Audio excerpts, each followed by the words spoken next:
జై శ్రీరామ్. శ్రీమాత్రే నమః. శ్రీ గురుభ్యో నమః. నిజ జ్యేష్ఠ మాసంలో కృష్ణపక్షం యొక్క ఫలితాలు 2026 సంవత్సరం నిజ జ్యేష్ఠ మాసం కృష్ణపక్షం యొక్క ఫలితాలు ద్వాదశ రాశుల వాళ్ళకి, ద్వాదశ లగ్నాల వాళ్ళకి. నిజ జ్యేష్ఠ మాసంలో కృష్ణపక్షము 29వ తారీఖు జూన్ 29 నుంచి జూలై 13వ తారీఖు వరకు ఉంటుంది. ఈ కృష్ణపక్షంలో ద్వాదశ రాశుల వాళ్ళకి, ద్వాదశ లగ్నాల వాళ్ళకి ఎలాంటి ఫలితాలని అందుకోబోతున్నారు?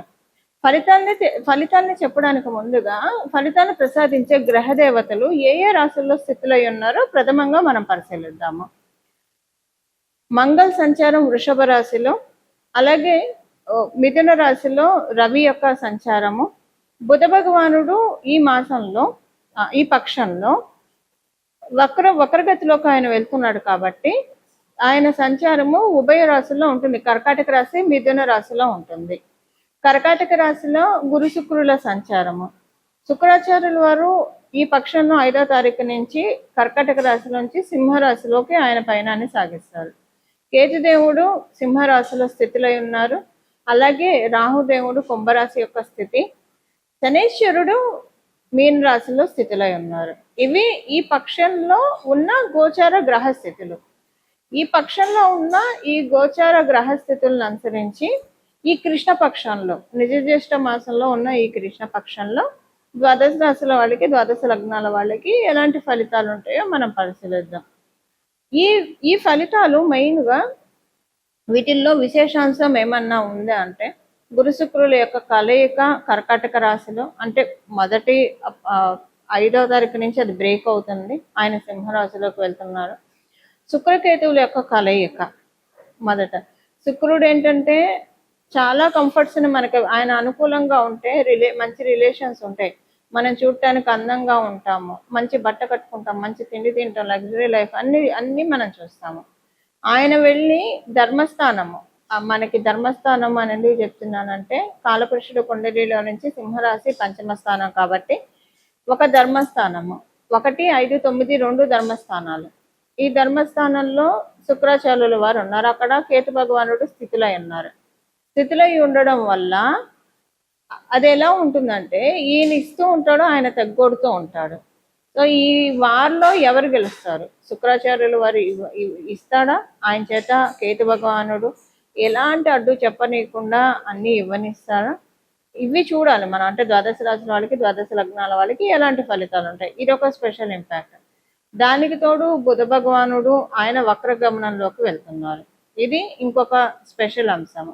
అన్ని ఏది ఎలా ఉన్నా సరే ఓవరాల్గా మనం చూసుకుంటే, ఓవరాల్గా చూస్తే ఈ పక్షంలో ద్వాదశ రాశుల వాళ్ళకి, ద్వాదశ లగ్నాల వాళ్ళకి అందరికీ 27 నక్షత్రాల వాళ్ళకి, వీళ్ళు వాళ్ళని కాకుండా ప్రతి ఒక్కళ్ళకి గురువు యొక్క బలం ఉండడం, గురువు యొక్క కృప విశేషంగా ఉండడము ఇది ఒక మేజర్ పాయింట్. అందరికీ కూడా ఒక కీ పాయింట్ అనుకోండి. దీనివల్ల మిగతా గ్రహస్థితులు ఎలాగున్నా కూడా వాటి వల్ల ఎక్కువగా ఇబ్బంది ఉండదు. ఇప్పుడు ఉదాహరణకి ఇప్పుడు మేషరాశిలో పుట్టిన వాళ్ళకి శుక్రుడు మరియు కేతువు యుతి వల్ల సింహరాశిలో సంతానానికి సంబంధించిన ఇబ్బందులు రావచ్చు, సంతానానికి ఆరోగ్య సమస్యలు రావచ్చు. గురు భగవానుడు ఏం చేస్తాడు? ఆయన ఆచ్ఛాదన ఉంది కదా, ఆయన కర్కాటక రాశిలో ఉన్నాడు, సింహరాశిలో వీళ్ళిద్దరు ఉన్నారు. ఆయన ఆచ్ఛాదన ఉంది కాబట్టి ఏదైనా పెద్ద హెల్త్ ప్రాబ్లం వచ్చే చోట చిన్నగా ఆయన చేస్తాడు. అంటే ఒక బాగా హెల్త్ ప్రాబ్లం, ఒక యాక్సిడెంట్, మరి మీ జాతకం ప్రకారం యాక్సిడెంట్ అయ్యేసి ఉంటే కనుక ఏదన్నా చిన్నగా వేలు కోసుకుంటుంది, అలాగా అంటే చాలా స్వల్పంగా పోనిస్తాడు. అసలంటూ పూర్తిగా ఏది తప్పించుకోలేం, కర్మను అనుభవించాల్సిందే.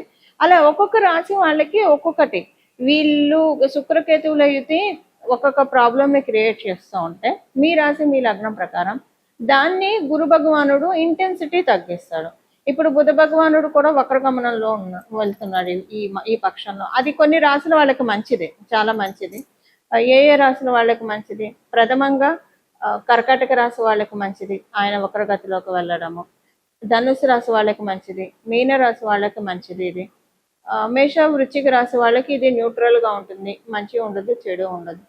అలాగే కుంభరాశి వాళ్ళకి, మకర రాశి వాళ్ళకి మంచి అంటే న్యూట్రల్, మంచి కాదు, వాళ్ళకి కొంచెం ఇబ్బంది ఉంటుంది. అంటే న్యూట్రల్ కంటే కొంచెం బిలో యావరేజ్ ఫలితాలు ఉంటాయి.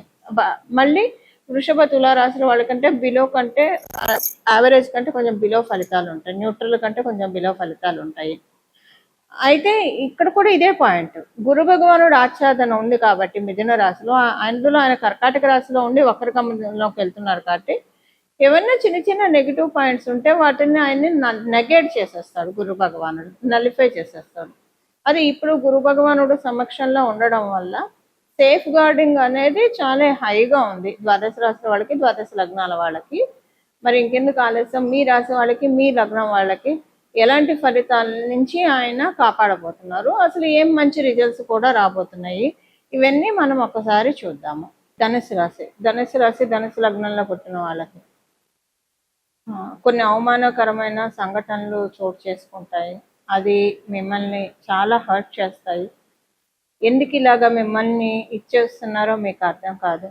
అది ఇంట్లో వాళ్ళు కావచ్చు, బయట వాళ్ళు కావచ్చు, ఎవరైనా బంధువర్గం వాళ్ళు కావచ్చు, అర్థం కాదు మీకు అసలు ఎందుకు ఇలా జరుగుతుంది అని చాలా బాధపడతారు మీరు.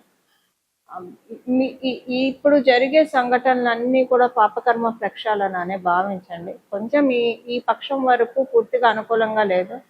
అయితే మీరు ఎక్కువగా దైవారాధన ఉంటే కనుక చాలా వరకు పరిరక్షించబడతారు మీరు. అలాగే మీరు కనుక కొంచెం మానసికంగా దృఢంగా ఉండండి. ఈ పక్షం వరకు కొంచెం పూర్తిగా అనుకూలంగా లేదు పరిస్థితులు. అవమానాలని కొంత తట్టుకొని నిలబడాల్సి వస్తారు మీరు. ఆరోగ్యం విషయంలో కొంచెం జాగ్రత్తగా ఉండండి. అంటే ఆరోగ్య సమస్యలు ఉన్నాయని కాదు, మానసికంగా ఇబ్బంది పడడం వల్ల అది ఆరోగ్యం మీద కొంత దెబ్బతీసే అవకాశం ఉంది కాబట్టి కొంచెం జాగ్రత్తగా ఉండండి. కొంచెం అవమానం జరిగిన తర్వాత అన్నీ అవే, ఈ పక్షం తర్వాత మళ్ళీ అన్నీ అవే సర్దుమణుగుతాయి. కొంచెం హర్టింగ్స్ ఉంటాయి ఈ పక్షం వరకు. అయితే ఒకటి, మీకు ఈ పక్షంలో మీ ఎల్డర్ సిబ్లింగ్స్ తోటి కావచ్చు, యంగర్ సిబ్లింగ్స్ అంటే అక్కలు, తమ్ముళ్ళు, అన్నలు, చెల్లెళ్ళు, వీళ్ళలో ఎవరు ఉన్నా సరే వాళ్ళ వల్ల మీకు ఇబ్బంది అన్నా కలగచ్చు, లేదా వాళ్ళ వల్ల మీకు బాగానే ఉంటే కనుక, రిలేషన్ అది బాగుంటే కనుక వాళ్ళకి ఏదో ఒక సమస్య వచ్చి అది మిమ్మల్ని తీవ్రంగా కలిచివేస్తుంది. అరే వీళ్ళకి ఎందుకు ఇలా అయింది అని చెప్పి, అంటే మేజర్ థింగ్స్ అయితే కాదు, మైనర్ థింగ్స్, బట్ మీరు బాధపడతారు. వాళ్ళకి ఫైనాన్షియల్ ప్రాబ్లం రావడము ఏదైనా ఒకటి ఉంటుంది, ఉద్యోగంలో ప్రాబ్లము, దానివల్ల మీకు బాధ అనిపిస్తుంది. వాళ్ళు కూడా మీతో షేర్ చేసుకొని బాధపడడం, దానివల్ల మీకు బాధ ఎక్కువ అవుతుంది. అసలు మీకు సిబ్లింగ్సే ఎవరు లేరు అనుకోండి, మీకు ఈ పాయింట్ అప్లికేబిలిటీ ఉండదు, మీరు ఇగ్నోర్ చేసేసండి ఈ పాయింట్ని. ఇవి ఈ పక్షం యొక్క గోచర గ్రహస్థితుల ఫలితాలు ధనుసు రాశి, ధనుసు లగ్నంలో పుట్టిన వాళ్ళకి. ఈ పక్షంలో నేను ఆల్రెడీ మీకు మొదట్లోనే చెప్పాను, గురుబలం చాలా అధికంగా ఉంది కాబట్టి అమ్మవారిని గురుమూర్తి రూపంలో ఆరాధించాలి. అంటే ఎలా ఆరాధిస్తారు? శారదా రూపంలో ఆరాధించవచ్చు, సరస్వతి అమ్మవారి రూపంలో ఆరాధించవచ్చు, రాజశ్యామల అమ్మవారి రూపంలో ఆరాధించవచ్చు, గాయత్రి మాత రూపంలో ఆరాధించవచ్చు, విద్యాలక్ష్మి రూపంలో ఆరాధించవచ్చు. ఇలాగా అమ్మవారిని గురుమూర్తి రూపంలో ఆరాధించడం చాలా మంచి ఉత్తమమైన ఫలితాలని ద్వాదశ రాశుల వాళ్ళకి, ద్వాదశ లగ్నాల వాళ్ళకి కూడా కలుగుతుంది. అలా అమ్మవారి యొక్క ఆరాధన చాలా మెయిన్గా ఉంటుంది.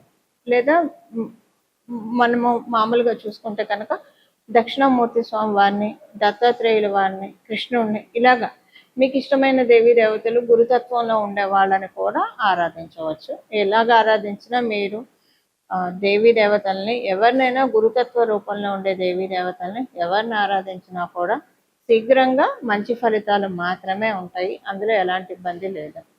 ఇలా మీకు ఇష్టమైనది, ఇప్పుడు ఇంకా దీంట్లో నేను ఇదే ఆరాధించండి అని చెప్పను, మీకు ఇష్టమైన దేవత ఆరాధన చేసుకుంటే ప్రతిరోజు కూడా మీకు వీలుంటే తల్లిదండ్రుల ఆశీస్సులు తీసుకోండి. తల్లిదండ్రులు ప్రథమ గురువులు కాబట్టి వారి ఆశీస్సులు తీసుకోవడం చాలా సత్ఫలితాలను వస్తాయి.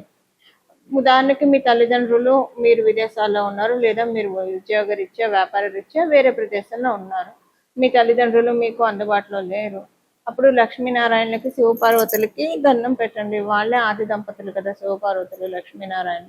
వాళ్ళే మనందరికీ జగతపితరో వందే పార్వతీ పరమేశ్వర అని చెప్తాం. వాళ్ళే మనందరికీ తల్లిదండ్రులు. వాళ్ళ పాదాలకి ప్రణామం చేయండి. కుదిరితే కనుక దేవీ దేవతల గుళ్ళ చుట్టూ ప్రదక్షిణాలు చేయండి. ఎన్ని ప్రదక్షిణాలు వీలైతే అన్ని ప్రదక్షిణాలు చేయండి. ఇలా ఇవన్నీ చేస్తే కనుక ఈ పక్షం అంతా కూడా దైవ బలాన్ని ఇంకా క్రోడీకరించుకోవడానికి చక్కటి సదావకాశం గోచార రీత్యా మనందరికీ కూడా కలుగుతాయి. ఇలా మనందరం కూడా గురువు యొక్క కృపని పొందాలని చెప్పి, గురువు యొక్క కృపతోటి మన జీవితాన్ని ఆనందమయం చేసుకోవాలని మనస్ఫూర్తిగా మనందరి తరఫున గురుమూర్తిని ప్రార్థిస్తూ మంగళం. నమో భగవతే వాసుదేవాయ.